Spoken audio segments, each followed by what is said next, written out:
আসসালামু আলাইকুম। আজকে তোমাদের সঙ্গে শেয়ার করব ডিম দিয়ে একদমই ইউনিক ভীষণ সুস্বাদু একটা রেসিপি। এটা তোমরা ভাত, রুটি, পরোটা সমস্ত কিছুর সাথেই খেতে পারবে। জাস্ট অসাধারণ লাগে। একবার বানিয়ে খাওয়ানোর পর দেখবে বারবার রিকোয়েস্ট আসবে এই রেসিপিটা তৈরি করার জন্য। তো চলো দেখে নিই, আশা করছি তোমাদের ভালো লাগবে। তার জন্য দেখো, প্রথমেই মিক্সিং বোলের মধ্যে 3টে ডিম ফাটিয়ে নিলাম। দিয়ে দিচ্ছি স্বাদ মতো নুন, অল্প একটু গোলমরিচ গুঁড়ো। হ্যান্ড উইচ দিয়ে খুব ভালোভাবে ডিমটা ফেটিয়ে নেব। এখানে ডিমের পরিমাণ তোমরা তোমাদের প্রয়োজন মতো বাড়িয়ে কমিয়ে নেবে। ডিম খুব ভালোভাবে ফেটে নেবার পর রান্নার জন্য চলে যাচ্ছি চুলায়। এদিকে চুলায় একটা ফ্রাই প্যান বসিয়ে দিয়েছি। প্যান ভালোভাবে গরম হয়ে গেলে দিয়ে দেবো 3 থেকে 4 চা চামচ পরিমাণ সাদা তেল বা সয়াবিন তেল। চুলোর ফ্লেম হাই হিটে রেখে তেল খুব ভালোভাবে গরম করে নিয়েছি। এবার এখানে ফেটিয়ে রাখা ডিমটা দিয়ে দেবো। ডিম খুব বেশি লাল লাল করে ভাজবো না। খুব বেশি লাল করে ভাজলে এই রেসিপিটা খেতে ভালো লাগে না।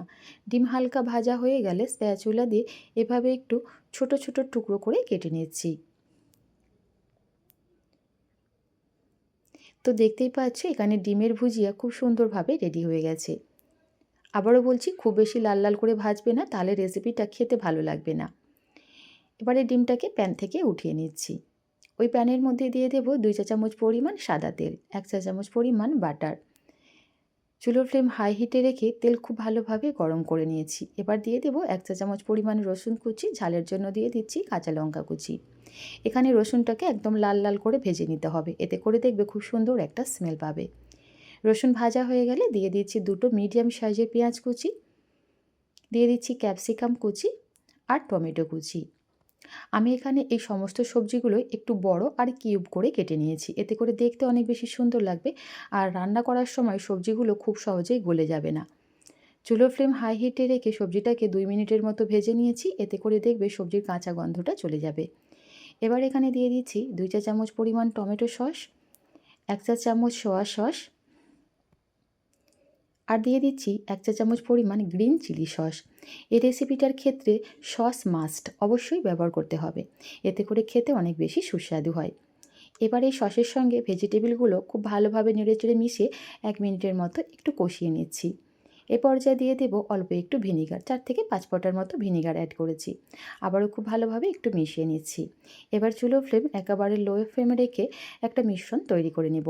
এদিকে একটা বোলের মধ্যে নিয়ে নিচ্ছি দেখো 1 চা চামচ পরিমাণ কর্নফ্লাওয়ার।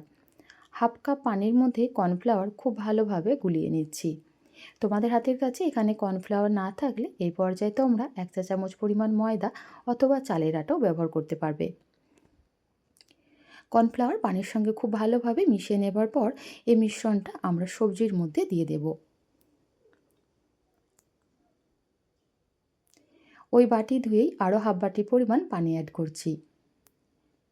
পানি দেওয়ার সাথে সাথে খুব ভালোভাবে নেড়েচেড়ে মিশিয়ে নিতে হবে, তা না হলে কর্নফ্লাওয়ার দলা পেকে যাবে।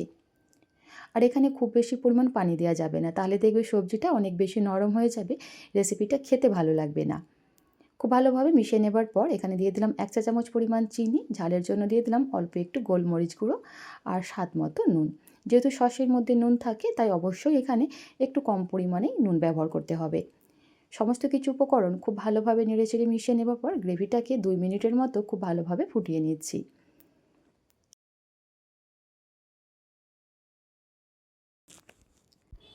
এবার এখানে দিয়ে দেব ভেজে রাখা ডিম। ডিমটা দেওয়ার পর গ্রেভিটাকে আর খুব বেশিক্ষণ ফোটাবো না, ভালোভাবে নেড়েচেড়ে মিশিয়ে নিলেই কিন্তু তৈরি হয়ে যাবে ভীষণ সুস্বাদু এগ চিলি। ডিম দিয়ে তো আমরা অনেকেই অনেক রকমভাবেই রেসিপি বানিয়ে খেয়েছি, ডিমের ঝাল, ঝোল, তেল। তো বন্ধুরা, একঘেয়েমি রেসিপি খেতে ইচ্ছা না করলে এইভাবে একবার ডিমের রেসিপিটা বানিয়ে দেখবে, আশা করছি তোমাদের অনেক ভালো লাগবে। তাছাড়া বানানো কিন্তু একেবারেই সহজ, হাতে মাত্র 10 মিনিট থাকলেই ঝটপট রেডি হয়ে যায়। এবার চুলো ফ্লেম অফ করে একটা প্লেটের মধ্যে সার্ভ করে নিচ্ছি। এটা তোমরা ভাত, রুটি, পরোটা সমস্ত কিছুর সাথেই খেতে পারবে, জাস্ট অসাধারণ লাগে। আজ তাহলে এ পর্যন্তই। আল্লাহ হাফিজ, আসসালামু আলাইকুম।